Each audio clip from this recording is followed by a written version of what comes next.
Welcome to another episode of Stuck in My Mind podcast. I am your host, Wize, and today's guest is someone who literally came back to life with a mission. Ash Perrow is a speaker, coach, and healer who has guided thousands through their turning points. After a near-death experience in 2016, Ash made a promise to walk the earth from his heart, fully aligned with purpose, truth, and healing. That moment shifted everything from overcoming severe PTSD and depression to building a thriving coaching practice. Ash now helps heart-centered entrepreneurs and professionals share their work with the world authentically and courageously. He's been featured in Men's Health, Lad Bible, and across countless podcasts. And in 2024, his TikTok videos sharing deep, raw truth about growth, healing, and visibility have reached over 2 million views. Whether you're stuck in your mind or ready to step into your heart, Ash is here to guide the way. Let's welcome Ash to the show. I can't hear you.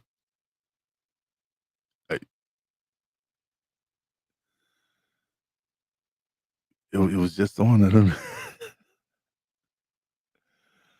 I don't know what happened.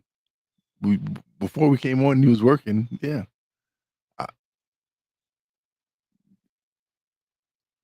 I can't hear you. I don't know why. Hold on. Let me see if it's on my end. But it can't be because no. It's not on my end. And we were just speaking. Yeah. Come out and come back in. Yeah. Let's see if that works. All right. Well, once Ash comes back in, I have a few questions to ask, but it happens. It's life. Technical difficulties happen. Can't get upset about it. It just happens. All right.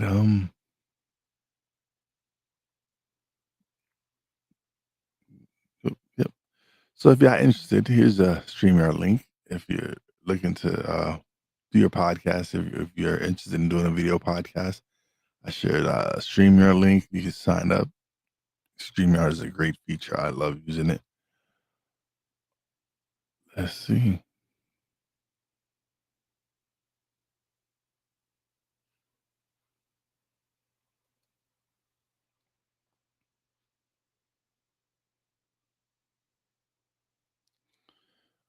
I hope everybody's having a great day. It's Monday, and waiting on my guest. He was actually here. Had a little technical difficulties. Now waiting for him to come back.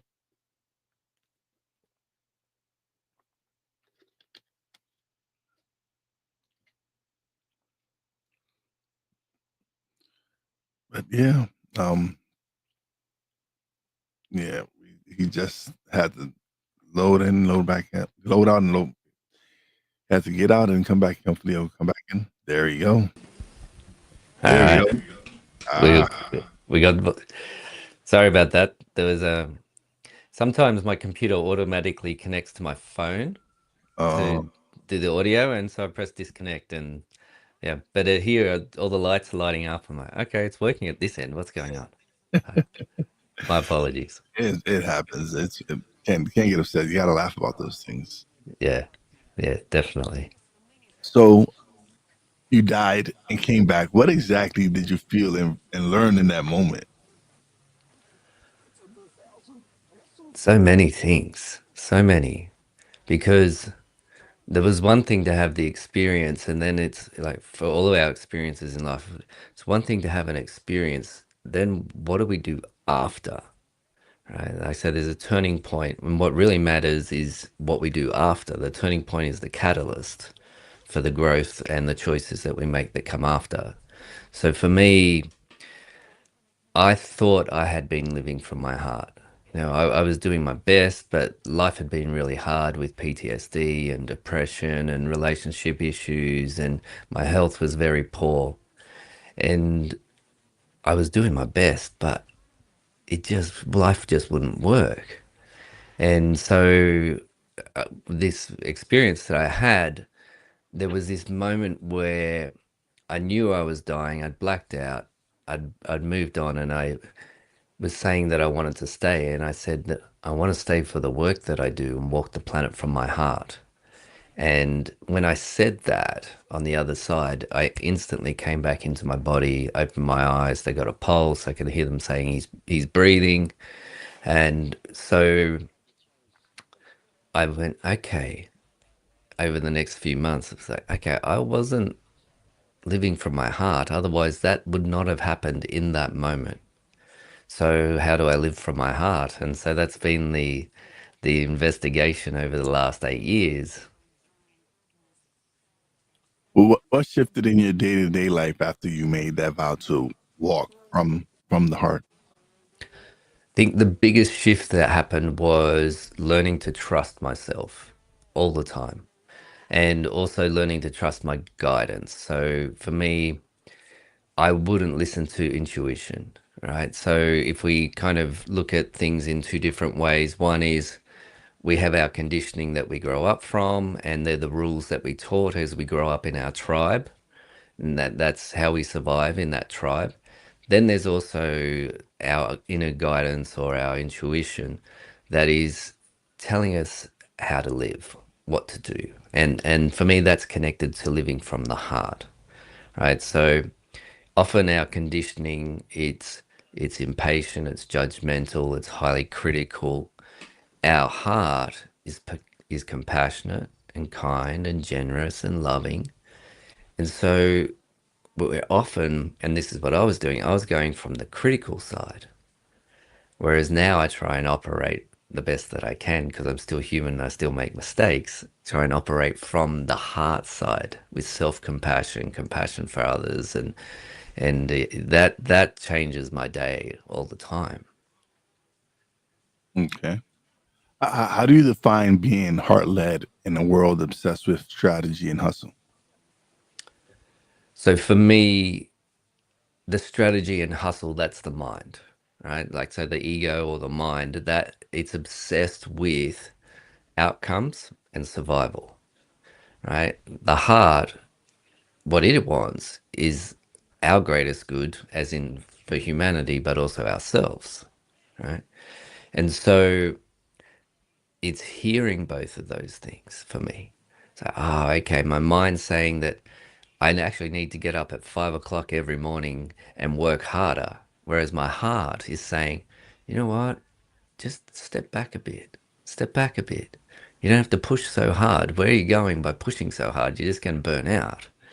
And so for me, a lot of it is if I bring space into my life, my heart will guide me. I will hear the heart because it's like a whisper. Yeah. So if I, so for example, for me, I love nature, swimming, meditation, going on adventures, things like that. If I bring more of that into my life, I'm more able to hear my guidance, which is telling me how to live. The mind, its job is to be the tool for executing on what my heart is telling me, right? So the mind tries to be in charge. Yeah, no, no, no, no, no, no, no. The mind's not meant to be in charge. The mind is meant to be the servant of the heart, executing on the heart's wishes.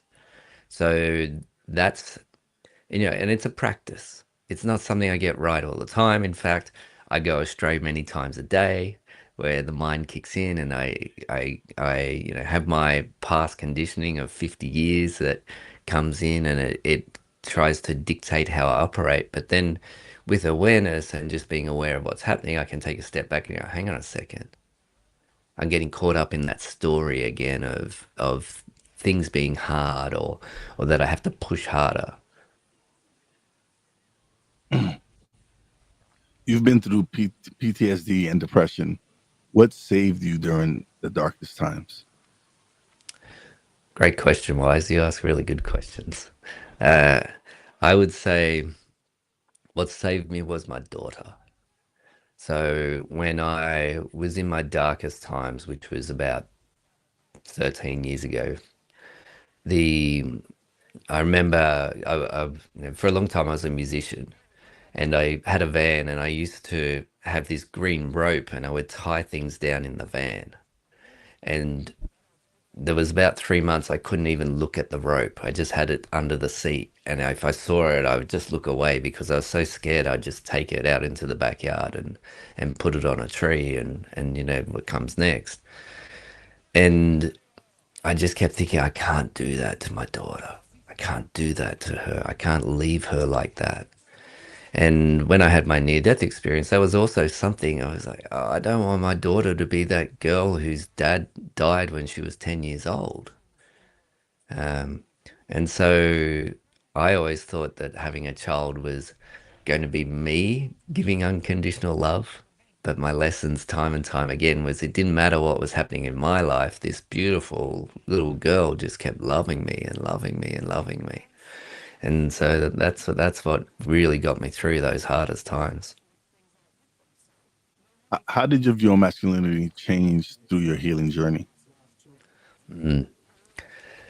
Initially, if I think back to my younger self, I had a shaved head when in my 20s, right? I had a shaved head. I wasn't tough, but I was trying to pretend I was tough. Yeah.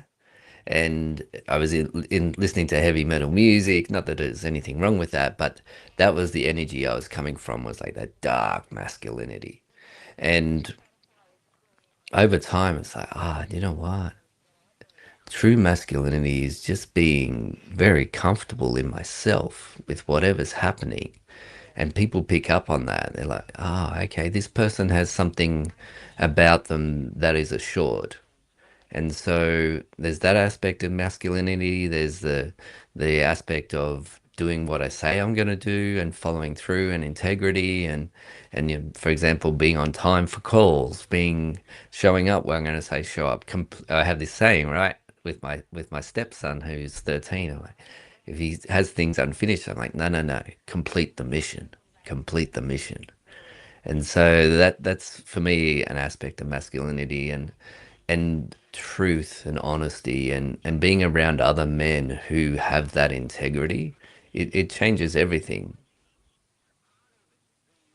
What what does visibility look like when it's rooted in truth instead of ego? People can sense authenticity. They know when they're talking to somebody and they're not getting the mask. They know when someone's showing up and speaking to them with truth. And I think that that's the greatest connector there is authenticity and truth.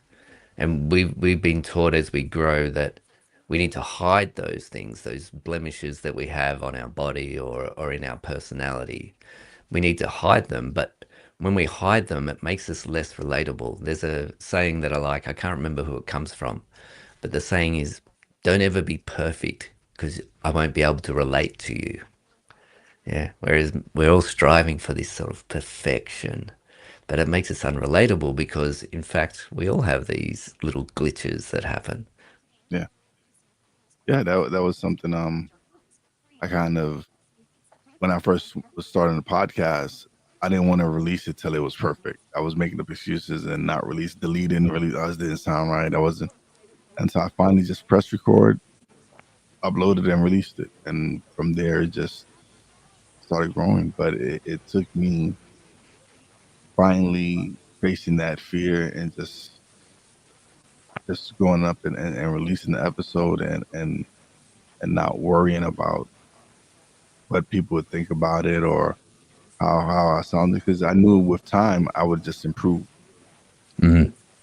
Yeah, it's so true. Want to be great at taking photos? Take thousands of photos. Yeah. Yeah. What's something most people get wrong about healing?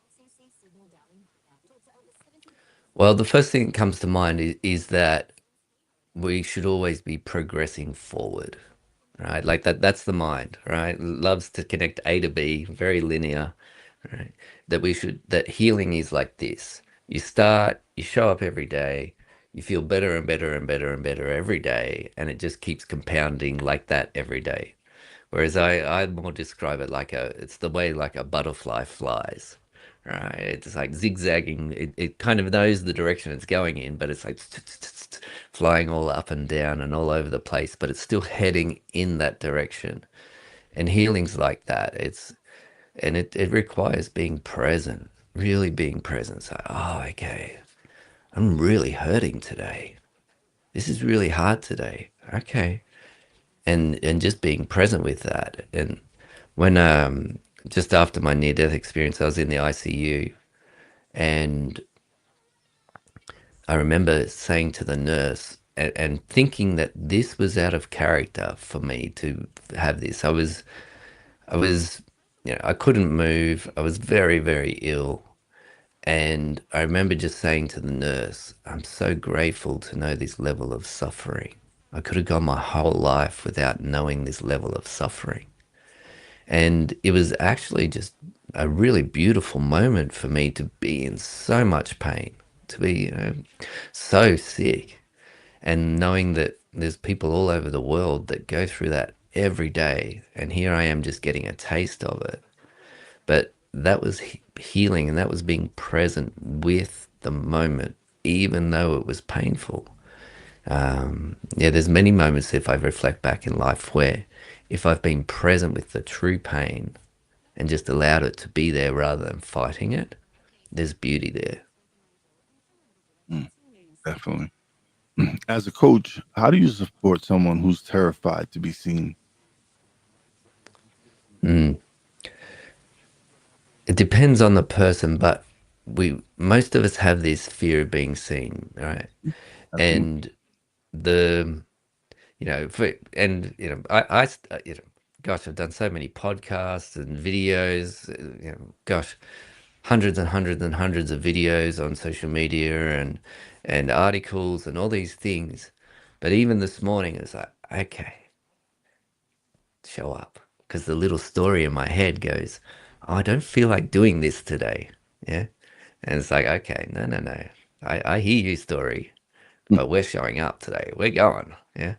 And so there's that aspect that people will often think they have to get rid of that voice to do the thing, like you were saying about the podcast and the perfectionism, right? yeah. So the voice, the perfectionist voice, it serves you. It makes your podcast better. Hmm. Yeah. So it's like, okay, come on, little perfectionist, let's go make the podcast together. And so then you're not rejecting part of yourself. Yeah. So this morning, that little voice is like, oh, I don't feel like this today. I'm like, okay, come on, little mate, let's go. We're going to go do this together. Yeah. And so that's a really important aspect. People will call it the shadow, right? That part of us that we don't like to acknowledge. Yeah. And we have this whole spectrum. So if you think of the yin and yang symbol, black and white, right? We are all those things, but most of us just like to acknowledge the the good parts of ourselves, right? And in our heads, we're really hammering ourselves for the shadow parts. Yeah, so almost going, okay, I can see that I don't want to be seen, and it reminds me of when I was 12 and I was in school and I stood up in front of the class and I couldn't remember what to say and my friends laughed at me. Yeah. And so then it's like, okay, 12-year-old, you're coming with me and we're doing this together. Yeah, so we're embracing the whole of ourselves.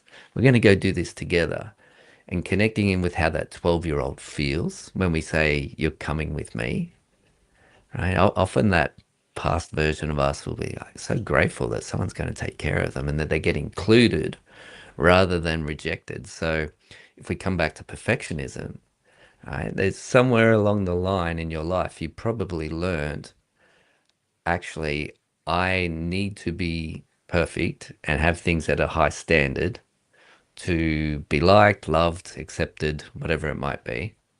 Yeah. And so if you can connect in with that version, then you bring that version with you into the podcast. Hmm. Yeah. What are your thoughts on social media performative vulnerability versus true openness? There's so social media these days is going to interest media, right? It used to be social. I'd go onto Facebook, I'd see all my friends.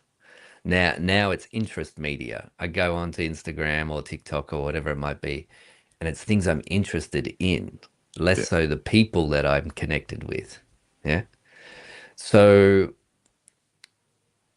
there's that aspect where it's changed. So if you share things that people are interested in, it's more likely going to be on the algorithm. The Some people go on to social media and use it like a personal journal, right? They're documenting their life, which other people like, right? Because it's authentic. Yeah. For me, my purpose as a professional is to help people. So it's always that balance between the vulnerability, what's happening in my life, that I can share for the benefit of the person that's watching. So for someone that's a heart-centered professional and they like to use social media, it's like, okay, you can be authentic but still be in service of others as you go on social media. Is that in line with your question? Yeah. Yeah. Mm. Talk to me about your levels of visibility quiz. How can it help people take action? So if you're a heart-centered entrepreneur, it helps you. You can come and go, okay, because there's levels of visibility, right? And what I've done with my quiz is, there's a candle, there's a bonfire, there's a lighthouse, and you can go on there and you find out how you rank for your visibility. So, for example, if you're a candle, it's basically you're starting out. You're not sure how to share your message. You're not sure what your message is. Whereas if you're a lighthouse, you're on things like podcasts, you're on social media, you've got an email newsletter, you've got a following. So it helps people see the continuum of visibility growth, with the idea being that you can go, oh, okay, this is what I focus on next. And so if someone does that quiz, they find out their level of visibility, and then they go onto my email newsletter with tips on how to move forward. And the idea is for me, and this comes from my heart's guidance, is helping those kind of people to do good work in the world, just like you're doing with this podcast. So, okay, that's my mission at the moment because that's what my heart has told me to do. And because I've had such success on social media and it's just been amazing for my business and been amazing for the people that I've helped, it's okay, this is what my heart is telling me. Help those people in this way. And so that's the quiz. That's the sort of doorway into that so that people can come in and learn and grow as they do their work. You say conscious marketing is an act of service. What does that look like? So for me, conscious marketing, it's authentic. It's being present. And when I'm talking to the camera, I'm talking to one person. Right? Most people will go on social media and be talking as if they're talking to a whole audience. But you're actually talking to one person because there's only one person on their phone watching you at that time. So it's being that, but also what's your mission? Are you sharing content that helps people? Right. There's a little stat around that, about 10 to 20% of your content is selling, and that 80% or more is actually just helping. It's providing education, it's providing entertainment. And so if we can connect in with that, and who am I helping? What is it that they're having trouble with? What are their desires? Really connecting in with the audience. For me, that's conscious marketing, and that it has a good outcome. Right? I'm not just trying to sell plastic stuff that I got made or just drop shipped from somewhere. Yeah. There's a purpose behind it that's for the benefit of humanity. What are some of the fears that come up most often for your clients? Mm. Most of the fears are judgment, to be honest, because the people that I work with, it's about being seen, right? It's like, oh, the heart has called me to this beautiful work that I want to do, but I have fear about being seen, right? And it can be this real battle. And so that's the core of the work. So, okay. The more you can show up for your work, the more your work will love you back. Yeah.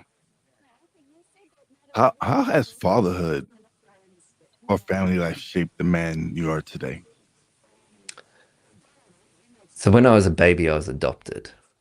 And in the last 8 years, I've come to realize, even though I went to a very loving family, I've come to realize there was actually like a lot of trauma there for me as a baby, like being born to a mother and then being taken away from the mother at birth. And what happened was there was a little glitch that happened around family, right? It was like even at that tiny, tiny, tiny baby's age, there was pain and wanting to avoid that pain ever happening again. And what I had done for most of my life was started to disconnect myself from my family because it was like a protection thing. All right, I love them, but there was difficulty coming into the family unit. And so now what I realize is actually family's so important to me. I just love my family so much. And of course, with that experience I talked about earlier, not leaving my daughter, right? That highest priority kept me alive. And so for me, this work that I do, it's for my family as well as for myself, as well as for others. But it's okay, I've got these people that love me so much and that whatever happens in my life, they keep loving me. I I can do that for them too. Yeah. That's family is I don't have to fix them. I just have to love them, right? And that gives them freedom as well, right? Like we all make mistakes. Nobody likes being told what to do. So if I can come in this state of just loving my family and loving them through their tears and their tribulations and the trials in life, okay. That there's so much beauty and fun, and one of my favorite things with my family is to go on adventures. Right, it's like, okay, let's jump in. I still have a van, right? But we go, okay, let's jump in the van and we'll go for a cold water swim, or we'll go at the mountains and jump in a waterfall, or all these different things. Yeah, family more and more, and I find that the older I get, the more and more I just value that time with family. Yeah, absolutely. When you feel self doubt creeping back in, how do you personally reset? hmm My there's two, right? One is just go, okay, here's doubt, I'm doing it anyway, right? And just push through. The problem with that is the doubt will still be there, right? And it can get stronger, right? What happens, people push, push, push, push, and the doubt gets stronger and stronger, and it's there and things feel hard. So that's one aspect. I can just push through in the moment. The other is, how about I spend some time with that doubt? Yeah. Like, what's the doubt saying? All right. The doubt is saying that people are going to think you're ridiculous. Okay. If people think I'm ridiculous, right, there's fear that I'm going to be kicked out of the tribe. So we all have this primal structure in our brain. Yeah. Humanity survived because one human on their own, not very strong. A community of humans, much, much stronger, much more able to hunt, support each other. So human survival was based on being in a community. Any behaviors that would take us out of the community, they could kill off the individual, right? If the individuals keep dying off, the tribe will be eliminated, the tribes be eliminated, humanity will be eliminated. So with doubt, it's often that connected to the tribe and being kicked out of the tribe in some way. So it's, okay. Yet, how does it benefit the tribe for me to go forward without doubt? Okay.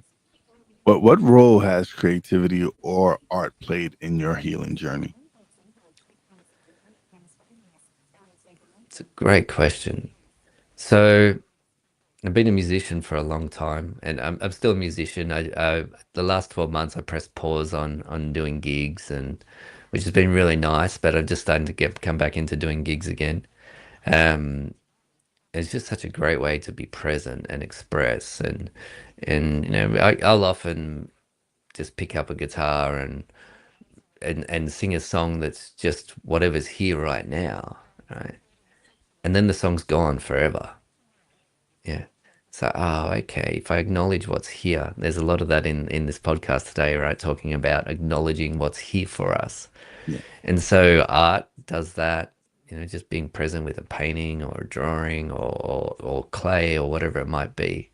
So it actually connects people back to themselves more and more and more. So that's been how I've found it in my life, is it's helped me connect back to who I am.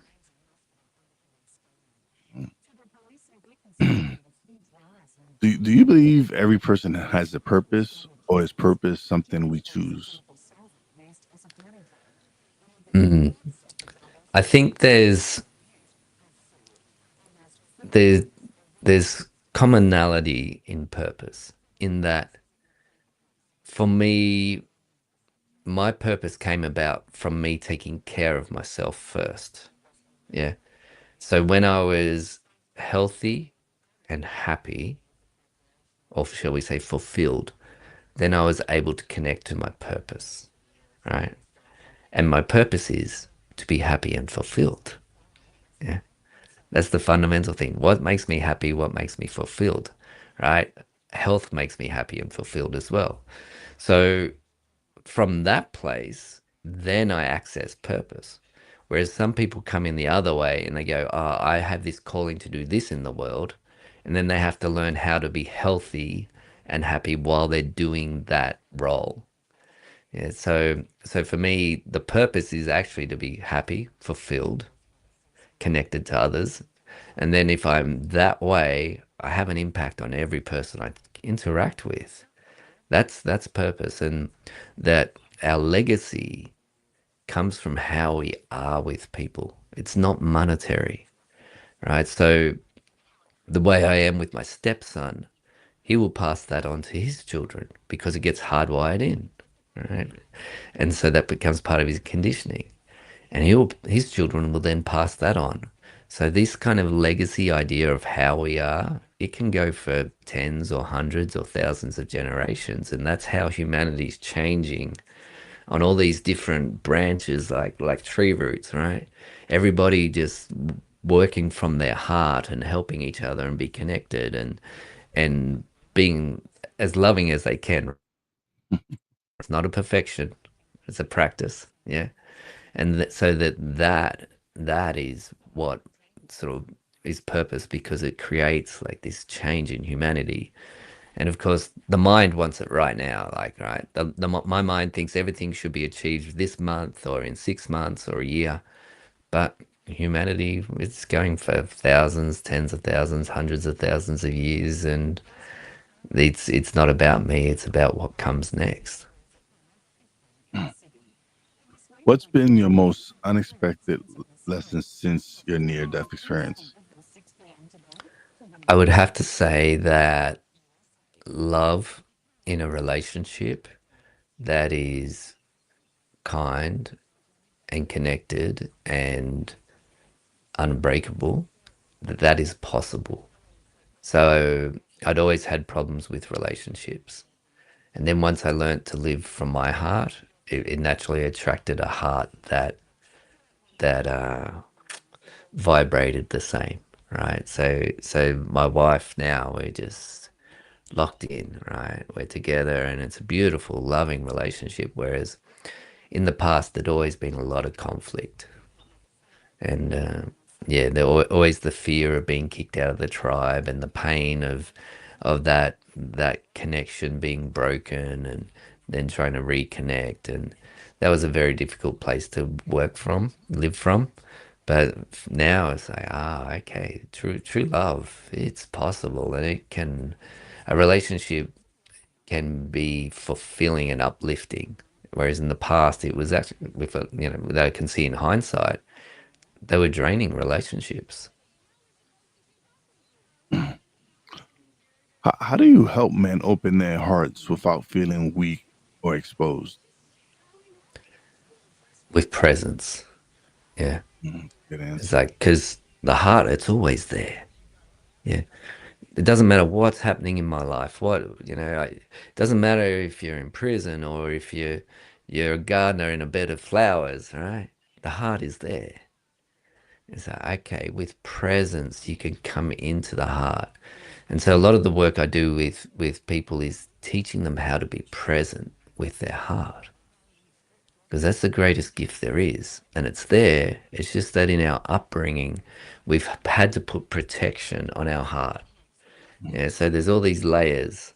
It's like, okay, if we go in and we feel and we be present and guide into how to feel, how to see what is happening in the body and the emotions that are locked in the body, and we be present with those, it's a process, but they'll naturally release. And then we have that expansion, right? We come back out and actually the trees look a bit greener, the sky's bluer today. And it's like, okay, that's coming back to more connection with the heart. So every time you go outside and you're like, oh, it's a beautiful day, boom, that was connection to the heart. You go outside and you don't see the beautiful day, right? You're just looking down at the ground trying to work out what to do with your life. That's disconnection. Yeah, Mm-hmm. and that's the mind trying to take charge. And no, no, no, no, no, no. Your job is to serve. That's the mind. The mind's job is to serve. So, okay, my heart is telling me that I should get outside and go for a walk. Yeah. When I go outside, my mind is trying to solve all my problems. No, no, no, no, no. You go in the back seat. When we get back to the office, then we'll take care of that. Yeah. Need to take that walk and not and whatever's there, just put it behind you. Yeah, absolutely. Mm. What what are you walking toward now? What's calling you next? So the last 12 months, I've done a lot of work on my business, right? I like a lot of work in the back end, setting up systems and structures so that I can help more people and scale. For the next few years, so, okay, let's get back into the adventure, right? I have a dream to travel the world and help people all over the world and connect to people and places deeply, and that's where life's heading. It's that's it's time for that. The mind can always put things off. Yeah, that can be one of the stories. Now isn't the time. Now isn't the time. Do it later. Whereas, like, okay, I just had my 12 months really working hard, sitting at this desk day after day after day, and working on things that I'm actually not good at. Like my greatest strengths are working with people and communicating and not sitting here doing tech things, right? I can get by, but it's not my passion. And Yeah. so now it's like, okay, I love this idea, right? When we be coming back into masculinity, right? When we be the warrior, and this works for women as well. When we be the warrior and get things done, then the angels come in with the reward. The angels are always there, Yeah. but they're waiting for us to show up and honor ourselves, honor our family, honor our community, whatever it is. And then the angels come in. It's like, yes, you did it. You did it. So I'm ready for the angels. The angels and we're going to start adventuring a lot more. Mm. Awesome. Awesome. Gosh, this has been great. We've come to the show where you get the solo screen and you get to plug away, let them know where they find you at your website, social media, everything. Thanks, Wise. So if you've resonated with anything that I shared, if you want to get better at connecting to your heart, or if you want to improve your visibility so you can share your message, it's all on my website, so ashperrow.com. My main social media channel is TikTok. I also use Facebook, Instagram, LinkedIn. But TikTok's where I share most of my videos. There's about 350 videos on there at the moment. And all you have to do is trust yourself, right? Just take the next step. That's what life is about. It's just taking the next step, trusting yourself. You got this. Keep going. Thanks, Wise. Oh man, the pleasure's all mine. Thank you for being such a great guest. And I really had a great time talking to you, and I appreciate you stopping by. Thank you, Wise. What an honor to be your guest, and thanks for the great questions, and thank you for the work that you do. Thank you, man. I really do appreciate you. Um, because you're in Australia, right? Yeah, yeah, So you're hours ahead. So I know yeah, yeah. it's So I'm in your tomorrow. It's yeah. 7:40 a.m. in your tomorrow. Oh man, yeah. So thank you for being up so early and doing Yeah, this show. I greatly appreciate it. Anything I could do. Once I clip it and everything, I'll send you the clips. You can do whatever you want. I share them on TikTok and I share them on Instagram. So I'll tag you great. on both, and then yeah, well, yeah, that way on Instagram I'll put you as a collaborator and everything. All right. Thanks, Wise. And I'll share that and I'll put it in my newsletter. And I also have a Spotify playlist of podcast appearances, so I'll add it to that as well. Awesome. If there's anything I can do to help you, please let me know. Thank you. I greatly appreciate it. I really do. Don't leave just yet. I know you have to you have to go, Hmm. but let me close out the show and we'll chat a little bit off there. But thank you so much for being such a great guest. Thanks, Wise. Really enjoyed it. Thank you so much. All right, another great episode is in the books. I greatly appreciate everybody who's tuning in live, or if you catch the replay, please subscribe. If you haven't subscribed, hit the notification bell, share with everyone out there. Shout out to my real Wize fam, Poppy J, Brandy J. Love you guys. Shout out to the boss lady. Love you and appreciate you. And as always, a big shout out to all the essential workers out there. God bless y'all. Be safe. You know your boy Wize does it. Peace out.